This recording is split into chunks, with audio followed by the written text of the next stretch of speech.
수혜전에 올라오신 여러분을 주님의 이름으로 환영하고 축복을 드립니다. 우리 초대교회에서 부활절 때 드렸던 인사를 우리 함께 나누기를 소망을 합니다. 제가 여러분께 예수님께서 살아나셨습니다 라고 말하면 그분이 정말 살아나셨습니다 라고 함께 인사하시면 되겠습니다. 예수님께서 살아나셨습니다. 예수님께서 살아나셨습니다. 부활의 은총이 여러분의 삶의 자리 속에 늘상 함께할 수 있기를 간절히 소망합니다. 예수님께서 금요일에 십자가에 못 박히셔서 돌아가셨습니다. 근데 문제는 그날 저녁부터 시작해서 안식일이 시작된다라는 것이지요. 안식일이 시작되면 아무것도 할 수 없습니다. 시체를 매장할 수도 없고요. 시체에 여물할 수도 없는 상황 속에 있습니다.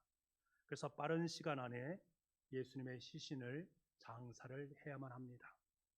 그때 사내들인 공회원으로 사람들로부터 존경을 받고 하나님 나라를 기다리는 요셉이 안식일 전에 예수님을 장사하기 위해서 과감하게 빌라도 앞에 나아갔습니다. 그래서 예수님의 시체를 달라라고 말합니다. 빌라도는 그에게 함부로 할 수 없기 때문에 백부장에게 시켜서 예수님이 죽었는지 아직까지 살아있는지를 확인하도록 시켰습니다.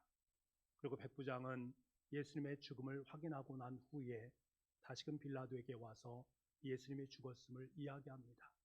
그 이야기를 듣고 빌라도는 이 요셉에게 예수님의 시신을 내어놓습니다. 그래서 요셉은 급하게 예수님을 세마포로 싸고 난 후에 자신이 가지고 있던 무덤에 넣고 돌을 굴려서 무덤 문을 막게 되어집니다. 이 무덤을 막달라 마리아와 요새의 어머니 마리아가 유심하게 잘 지켜보았습니다. 여러분, 지금 예수님의 확실한 죽음을 확인할 수 있는 사람들의 명단이 계속해서 등장을 하고 있습니다. 요셉과 그의 모습을 지켜본 두 여인, 그리고 빌라도와 백부장이 예수님의 죽음을 확인했습니다. 이들은 예수님의 죽음의 확증자들입니다. 왜 성경에서는 이렇게 이들의 명단을 하나하나 다 기술하고 있는가? 이유가 있습니다. 그 당시에 예수님의 죽음에 대해서 죽지 않았다라고 말하는 사람들이 있었기 때문입니다. 그래서 그것을 확증시키기 위해서 그것을 본 사람들에 대해서 하나하나 기술을 했던 것입니다. 그리고 안식일이 끝나는 새벽에 일찍 무덤을 찾는 여인들이 있었습니다. 유대인들에게 안식일은 이동 제한이 있습니다. 그래서 예수님께서 계신 무덤으로 가서 예수님을 추모할 수 있는 그러한 시간이 그들에겐 없는 것이지요. 그래서 안식일이 끝난 후에 이른 새벽에 볼품없이 돌무덤에 묻힌 예수님의 시신에 향료를 발라드리기 위해서 이 여인들이 그곳으로 갔던 것입니다. 그녀들은 주님의 음성을 다시 들을 수 없고 주님의 해맑은 그 웃음을 다시금 볼 수가 없습니다. 그토록 사랑하던 주님의 얼굴, 예수님의 얼굴을 볼 수가 없었습니다. 그래서 예수님의 시신이라도 좀 더 곱게 수습하기 위해서 그곳으로 갔던 것이지요. 이후 그 무덤이 가까웠을 때에 그들은 서로 말합니다. 그런데 문제가 있는데 그 무덤가에 있는 그 큰 돌을 어떻게 누가 옮겨줄 수 있는가? 서로 함께 이야기를 나누었습니다. 자신의 힘으로는 도저히 그것을 옮길 수 있는 능력도 없고 힘도 없기 때문에 그런 것이지요. 근데 놀라운 광경이 벌어지게 됩니다. 그 돌덩이는 이미 굴러져 있었다라는 사실입니다. 여인들은 어리둥절하게 되지요. 그러면서 굴 안으로 들어가게 됩니다. 그런데 무덤을 들어갔을 때에 무덤이 비어있고 웬 청년 한 사람이 오른쪽에 서 있는 것을 보게 됩니다. 얼마나 깜짝 놀랐겠습니까? 그 청년은 그녀에게 말을 합니다. 사실 그 청년은 천사였습니다. 그 천사가 그녀들에게 6절과 7절 말씀에 이렇게 이야기를 전합니다. 6절과 7절 말씀을 우리 함께 읽어보겠습니다. 시작. 청년 이르되 놀라지 말라. 너희가 십자가에 못 박힌 나사렛 예수를 찾는구나. 그가 살아나셨고 여기 계시지 아니하니라. 보라, 그를 두었던 곳이니라. 가서 그의 제자들과 베드로에게 이르기를 예수께서 너희보다 먼저 갈릴리로 가시나니 전에 너희에게 말씀하신 대로 너희가 거기서 배우리라 하라 하는지라. 아멘. 여인들은 그가 살아나셨고 여기 계시지 않는다 라는 말을 듣고 깜짝 놀라서, 화들짝 놀라서 그곳을 무덤에서 나와서 도망치는 모습들을 보게 됩니다. 근데 여러분, 정말 이상하지 않습니까? 그녀들은 정말로 예수님을 사랑했거든요. 그래서 예수님께서 죽으신 이후에도 그의 일거수일투족을 따라서 다 보았거든요. 그만큼 사랑했던 예수님께서 죽음 가운데서 다시금 살아나셨다라고 하면 얼마나 기뻐해야 됩니까? 하지만 그녀들은 깜짝 놀라서 도망을 가고 있는 모습을 보게 됩니다. 왜 그럴까요? 전혀 예상치 못한 일이 벌어졌기 때문에 그렇습니다. 여인들은 주님께서 살아나신다라는 것을 단 한 번도 생각을 해본 적이 없었던 것입니다. 근데 여러분, 생각해 보십시오.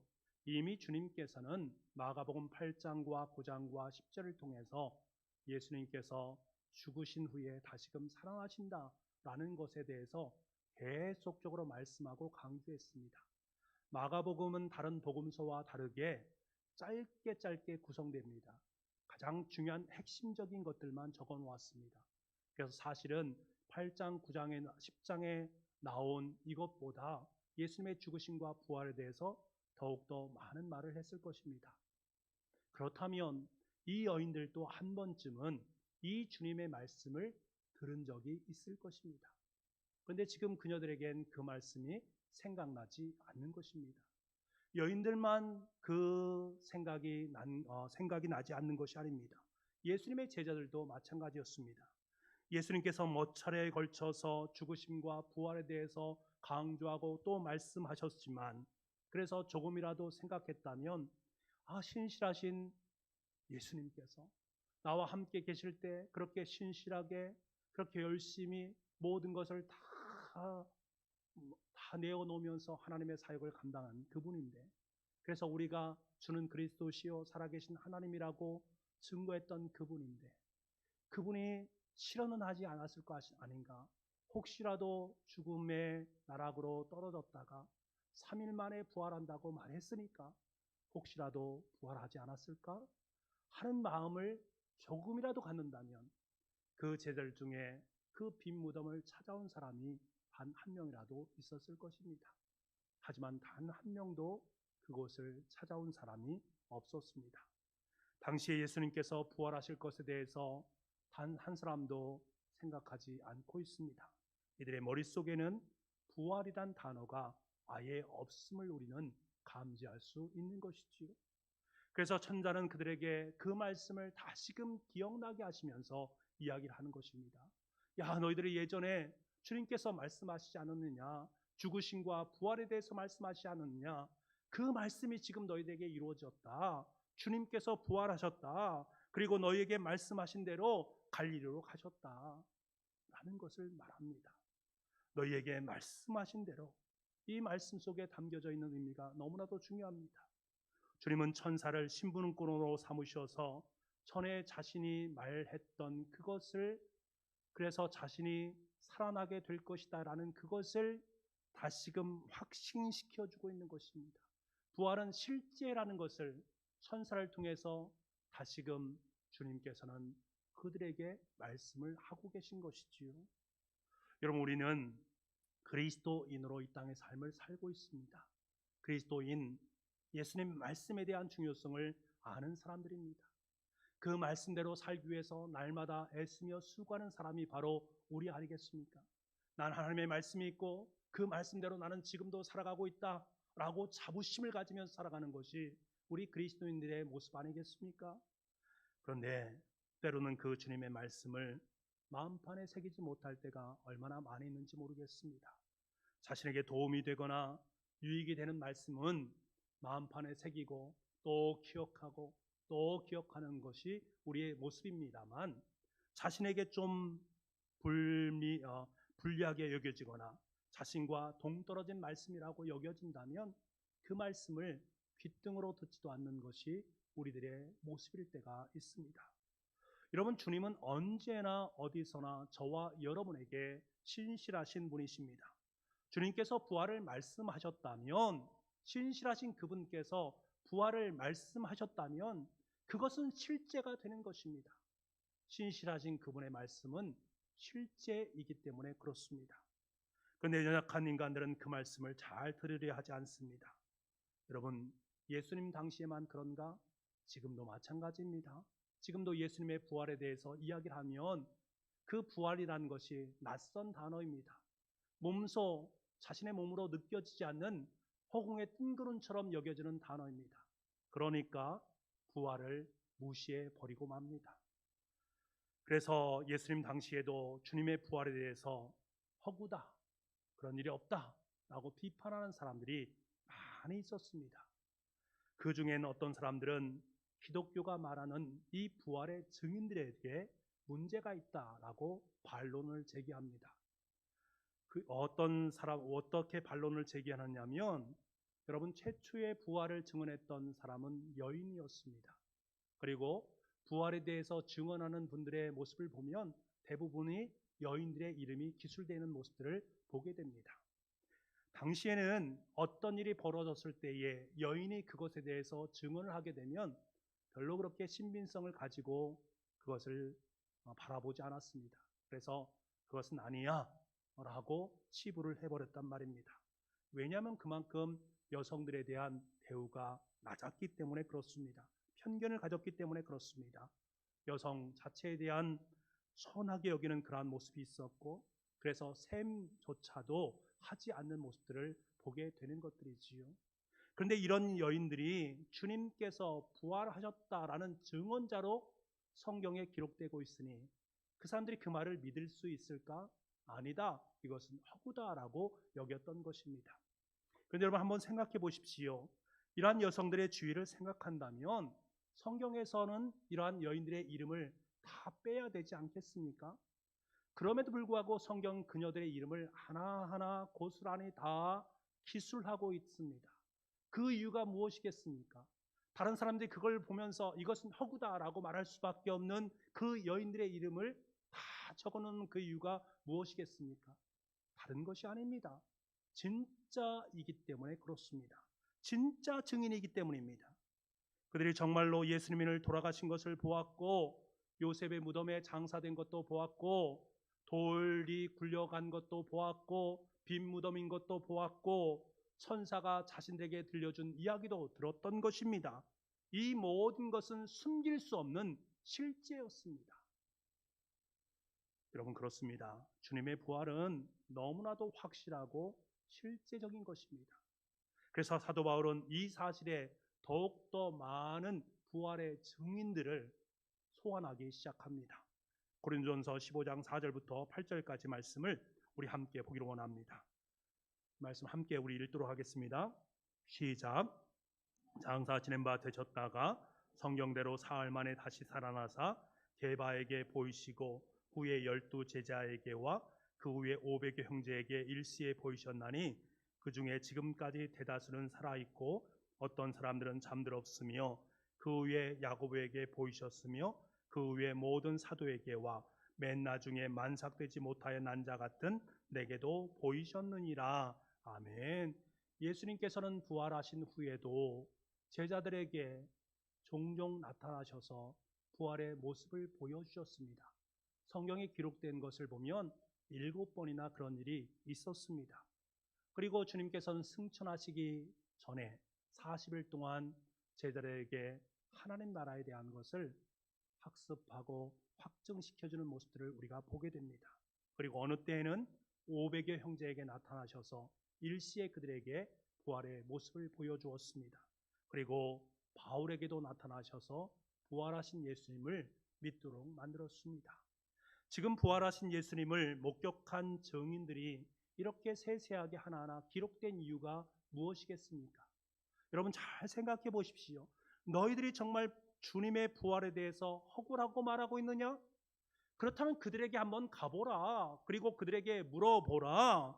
예수님의 12제자에게 물어보고 여인들에게 물어보고 500의 형제들에게 물어보아라. 그들이 동일하게 너희에게 말할 것이다. 예수님은 살아나셨다. 예수님은 부활하셨다라는 그 부활의 확실한 증인을 너희들은 보게 될 것이고 그 소리를 분명히 듣게 될 것이다 라는 확신에 찬 대답입니다. 여러분, 우리가 조그만 관심을 가지고 성경을 읽어보게 되면 예수님의 부활에 대한 것은 의구심을 가질 수 없다는 것을 우리는 알게 됩니다. 너무나 분명하고 선명하기 때문에 그렇습니다. 어디 이것만이 증거가 되겠습니까? 더 확실한 증거가 무엇입니까? 부활하신 예수 그리스도를 만난 사람마다 그 삶의 자리가 변화를 갖는 것입니다. 도대체 이해할 수 없습니다. 삶이 변화되는 거예요. 예수님의 제자들 주님의 십자가상에 놓였을 때 그들은 뿔뿔이 다 도망을 쳤습니다. 예수님이 죽으실 때 그 자리에 함께 있었던 제자들이 없었단 말입니다. 다 도망갔습니다. 사도 바울도 부활한 예수 그리스도를 믿음으로 고백하는 그리스도인들을 다 잡아서 옥에 가두는 일을 행하지 않았습니까? 그런데 그들에게 예수 그리스도 부활하신 그분이 그들의 삶 속에 들어오게 되자 그들의 삶은 완전히 변하게 됩니다.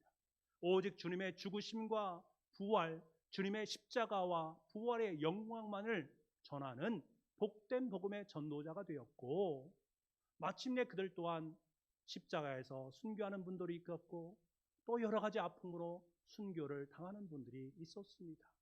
사도 바울도 평생을 주님의 십자가와 부활을 전하다가 마지막 때에 순교를 당하는 모습을 보게 됩니다. 이들은 자신의 목숨을 아까워하지 않았습니다. 왜 그럴 수밖에 없었을까? 왜 그런 것일까? 부활의 주님을 만났기 때문입니다. 자신들 또한 부활의 주님과 함께 죽음 후에 부활할 수 있다라는 확신을 품었기 때문에 그렇습니다. 이 세상이 끝이 아니라 저 부활의 영광 가운데 나 또한 함께 동참하게 되어질 것이다. 이것을 알았기 때문에 순교의 자리에 섰음에도 불구하고 그 놀라운 부활의 영광을 맛보면서 그들은 십자가상에 하나하나 이슬로 사라졌던 것입니다. 이들은 한평생 주님께서 말씀하신 대로 살았습니다. 주님의 십자가와 부활만을 위해 살았습니다. 이러한 이들을 바라보면서 세상 사람들은 도대체 이해할 수가 없습니다. 미쳤다라고 말하는 사람도 있고 고개를 절레절레 하는 사람들도 있습니다. 하지만 우리는 알고 있습니다. 그들이 미친 것입니까? 아닙니다. 그들을 이해하지 못한 것뿐입니다. 부활의 주님을 믿고 부활의 능력으로 살아가는 그 인생을 어찌 세상 사람들이 이해할 수 있겠습니까? 사랑하는 여러분, 빈 무덤과 무수한 증인들 그리고 부활하신 주님을 만난 사람들의 놀라운 삶의 변화, 이것들은 바로 부활의 실체를 우리에게 분명하게 해주는 것들입니다. 허구가 아니다, 실제다라는 것을 말씀해 주는 대목입니다. 예수님께서 살아생전에 누누하게 너희에게 말씀하신 대로 부활이 이루어지겠다라는 그 약속의 말씀이 우리의 삶 속에 현실이 된 것을 말해주는 것들입니다. 그런데 너무나 감사한 것은 우리는 주님의 부활을 이미 맛보았습니다. 부활하신 주님을 이미 우리는 만났고 내 모습을 바라볼 때마다 내 같은 인간이 어떻게 변화되어서 주님의 자녀가 되었는가? 나같이 너무나 부족하고 너무나 보잘것없는 이 인간이 변해서 주님의 자녀가 되었는가? 내가 주님의 아들과 딸이라는 이름조차 갖는다는 것이 정말 현실적으로 가능한 것인가? 불가능한 것이 내 삶 속에 이루어졌구나. 변화된 나의 모습을 바라보면서 나는 감격과 감사를 하나님께 올려드리지 않을 수 없습니다. 부활하신 주님으로 말미암아 나는 완전하게 죽어지고 내 안에 예수 그리스도께서 살아 역사하는 그것을 내 삶을 통해서 느끼고 있기 때문에 그렇습니다. 그러니까 지금 여러분께서 지금 이 자리에 앉아서 함께 부활의 예배를 드리고 있는 것 아닙니까? 부활의 예수님을 만난 여러분을 주님의 이름으로 축복합니다. 여러분의 삶의 자리 속에 놀라운 부활의 능력이 함께 할 수 있기를 간절히 소망합니다. 부활을 믿는 자의 삶은 사실은 승리의 삶입니다. 우리에게 이미 그 부활하신 주님께서 함께하고 계실 뿐만 아니라 부활에 대한 놀라운 소망을 품고 있기 때문에 그렇습니다. 우린 때로 어려운 일을 만나기도 하지요. 남가운 현실에 부딪히기도 합니다. 문제의 실마리가 풀리지 않음으로 말미암아 너무나 답답하고 너무나 어려운 모습을 만날 때도 있습니다. 마침 여인들이 염려했던 것처럼 무덤에 큰 돌덩이가 있는 것처럼 내 삶의 자리 속에 너무나 큰 돌덩이가 있으므로 눈물을 흘릴 수도 있단 말입니다. 하지만 여러분, 우리가 주님의 그 놀라운 마음을 품고 부활의 주님을 믿고 부활의 주님을 위해서 살아가는 존재라면 너무 걱정하지 마시기 바랍니다. 오늘도 내 삶 속에 부활의 주님이 함께하고 계시다라는 것을 믿음으로 고백하신다면 여러분의 삶 속에 어떤 어려움과 어떤 돌덩이가 있을지라도 너무 염려하시고 마시고 걱정하지 마시기 바랍니다. 4절은 우리에게 분명하게 승리의 확신을 말씀해 주고 있습니다. 4절 말씀입니다. 눈을 들어본즉 벌써 돌이 굴려져 있는데 그 돌이 심히 크다. 여러분, 그 돌은 이미 굴려졌다라는 사실을 믿으시길 바랍니다. 우리는 누가 우리를 위해 그 돌을 굴려줄까 전전긍긍하는 삶을 살지만 사실은 이미 그 돌은 부활하신 주님에 의해서 다 굴려지게 되어 있습니다. 주님의 부활을 믿는 성도들의 삶은 이미 굴려져 있는 심히 큰 돌덩어리를 경험하며 살아가는 승리의 인생들입니다. 혹시 여러분 중에 관계의 문제로 나 너무 힘들어 라고 생각하는 분이 있습니까? 그 어떤 분으로 말미암아 내 마음이 꽁꽁 얼어있는 그러한 심정으로 살아가고 계십니까? 너무 속상해하지 마시기 바랍니다. 주님께서 여러분 마음속에 있는 그 차가운 돌덩이를 하나하나 옮겨 주실 줄 믿습니다. 따스한 주님의 손길로 보듬어 하나 주실 줄 믿습니다. 그 부활의 주님의 손길을 느끼시길 바랍니다. 혹시 여러분의 인생 속에 해결되지 못한 문제로 염려하고 계십니까? 너무 염려하지 마시기 바랍니다. 주님께서는 이미 그 문제를 풀어 놓으셨습니다. 우리는 우리의 주님의 마음, 부활의 주님의 마음, 사랑과 용기를 가지고 그 문제를 향해서 기도하며 나아가면 됩니다. 그럴 때 주님께서는 그 문제 가운데 이미 돌을 굴려 놓아 주시고 더욱더 귀하고 복된 부활의 영광의 자리로 저와 여러분을 초청해 주실 줄 믿습니다. 사랑하는 성도 여러분, 이제 우리에게 남겨진 것은 어떻게 하면 내 부활의 신앙을 내 삶 속에 실현시키면서 살아갈 것인가? 어떤 인생이 부활을 사는 인생인가? 너무나 친절하신 주님께서는 그 해답을 미리 우리에게 7절 말씀에 말씀해 주셨습니다. 너희보다 먼저 갈릴리로 가시나니 전에 너희에게 말씀하신 대로 너희가 거기서 배우리라. 전에 너희에게 말씀하신 대로 먼저 거기에 가 있을 테니까 너희가 그곳으로 오기만 하면 된다. 그렇게 되어지게 되면 부활의 주님을 만날 수 있다라고 천사가 말을 하고 있습니다. 그렇다면 예수님께서 언제, 전에 분명히 말씀해 주셨다면 언제 이것을 말씀해 주셨을까? 마가복음 14장 27절과 28절 말씀을 우리 함께 보기를 원합니다. 같이 한번 읽겠습니다. 시작. 예수께서 제자들에게 이르시되 너희가 다 나를 버리리라. 이는 기록된 바 내가 목자를 치리니 양들이 흩어지리라 하였음이니라. 그러나 내가 살아난 후에 너희보다 먼저 갈릴리로 가리라. 내가 살아난 후에 너희보다 먼저 갈릴리로 갈 것이다 라는 것을 분명하게 말씀해 주셨습니다. 여러분, 이 말씀은 언제 하신 것입니까? 예수님께서 마지막 고별 설교를 하실 때에 예수님의 제자들과 함께 마지막 만찬을 하지 않습니까? 그때 예수님에게는 주님의 십자가가 있습니다. 그 십자가를 짊어져야 됩니다.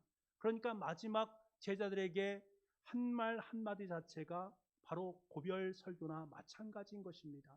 얼마나 신중하게 말씀하셨겠습니까? 내가 죽고 난 후에 다시금 살아서 갈릴리로 갈 거야.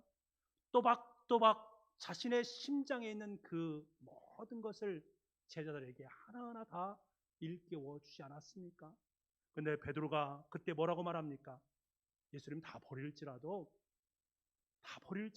저는 절대로 그러지 않겠습니다. 다시 말하면 당신이 말씀하신 대로 내가 그러한 삶을 살겠습니다. 그 말 듣고 다른 복음서에 보니까 다른 제자들도 이구동성으로 함께 찬동을 하게 됩니다. 하지만 결국 그들은 주님의 말씀처럼 십자가 앞에 섰을 때에 목자 이런 양처럼 뿔뿔이 다 흩어져 버렸습니다. 예수님은 너무나 중요한 말이기 때문에 신중과 비장한 마음을 가지고 한 말씀 한 말씀을 똑똑하게 그들의 심령 속에 불어넣어 주었는데 그들은 그 말씀을 귓등으로 들었단 말입니다. 갈리 그들의 삶의 존재 속엔 예수님이 말씀하신 그 말씀이 들려오지 않는 것입니다. 여러분, 갈릴리가 어떤 곳입니까? 갈릴리가 어떤 곳입니까? 제자들에게 있어서 이 갈릴리에서 예수님을 만났고 함께 예수님의 사역을 나누었던 곳입니다. 함께 땀을 흘리면서 하나님 나라의 복음을 위해서 헌신했고 하나님 나라의 사람들을 더 많은 사람들에게 하나님 나라를 전하기 위해서 주님의 사랑을 열심히 나누었던 땀 흘린 장소가 바로 이 갈릴리였습니다. 주님과 함께 사랑의 땀을 나누었던 주님의 땀과 내 땀이 만났던 아름다운 곳이 바로 이 갈릴리였습니다. 다시 말하면 제자들에게 있어서 사역의 시발점이 바로 이 갈릴리였습니다. 그런 곳으로 부활하신 주님은 제자들을 부르십니다. 그리고 부른 그들에게 자신의 부활의 모습을 보여주시면서 내가 부활했다라는 것을 확증시켜 주십니다. 그리고 더 중요한 것은 그들에게 놀라운 사명을 베풀어 주십니다. 너희들은 이제 부활의 증인으로 살아가야 된다. 내가 부활했다는 이 소식을 온 세상에게 전해야 된다라는 말을 합니다. 하나님께서는 주님의 부활의 소식을 전하기 위해서 천사를 여자들에게 보냈습니다. 여자들은 천사의 말을 듣고 제자들에게 그 말을 전했습니다. 제자들은 그 말을 듣고 갈릴리로 내려가서 부활하신 예수님을 만났습니다. 그리고 부활하신 예수님으로부터 부활의 증인이 되어라. 온 열방에 복된 복음의 말씀을 전하라 라는 사명을 부여받았습니다. 그때부터 부활의 복음이 온 세상에 전파되기 시작합니다. 여러분, 부활의 빛은 온 누리의 빛입니다. 이제는 우리가 일어나서 사명을 감당할 때가 되었습니다. 우리가 주님의 손과 발이 되어서 이 땅 속의 부활의 증인으로 복된 주님의 복음을 나누어야 됩니다. 여전히 부활의 의미를 깨닫지 못하고 어둠 속에 거닐고 있는 그들의 삶의 자리 속에 부활의 빛을 비추어 줘야 됩니다. 여전히 무덤가에서 돌멩이를 옮기지 못해서 전전긍긍하고 있는 그들에게 야, 그들은 이미 굴려졌어. 주님은 부활하셨어. 그 주님만이 너희의 삶 속에 소망이야 라는 것을 일깨워 줘야 됩니다. 그리고 우리 곁에 있는 이웃들의 어려움을 바라보면서 그들의 심정을 헤아리고 그들을 돕는 참된 주님의 자녀가 되어야 됩니다. 그때 부활하신 주님은 우리 곁에서 미소를 지으시면서 우리의 삶의 자리 속에 더욱더 놀라운 부활의 능력으로 부활의 은혜로 함께 주실 줄 믿습니다. 부활하신 주님께서 부활의 증인으로 살아간 우리에게 사명의 말씀을 주십니다. 그래서 마지막 마가복음 마지막 부분에 마가복음 16장 15절 말씀에 이 놀라운 사명을 고스란히 기록하고 있습니다. 이 말씀을 함께 보기를 원합니다. 너희는 온 천하에 다니며 만민에게 복음을 전하라. 너희는 온 천하에 다니며 만민에게 복음을 전하라. 이 사명을 마음판에 새기시는, 그래서 부활의 증인으로 온 누리의 부활의 빛을 밝히는 저와 여러분의 삶이 될 수 있기를 간절히 소망합니다. 기도하겠습니다. 주님께서 무덤에서 부활하셔서 우리에게 부활의 산 증인이 되라 라고 말씀하시는 그 은혜 앞에 우리를 세워주시니 너무나 감사합니다. 우리가 무엇이기에 주님의 부활에 함께 동참할 수 있습니까? 그럼에도 불구하고 주님은 우리를 너무나 귀하고 복된 주님의 자녀로 삼아주셔서 우리에게 놀라운 사명, 너희는 온 천에 다니며 만민에게 복음을 전하라. 이 사명을 주셨사오매 이제 이 사명을 마음판에 새기고 부활의 증인으로 온 우리의 부활의 빛을 비추며 살아갈 수 있는 우리 모두가 되게 하여 주옵소서. 모든 말씀을 예수님의 이름으로 기도하옵나이다. 아멘.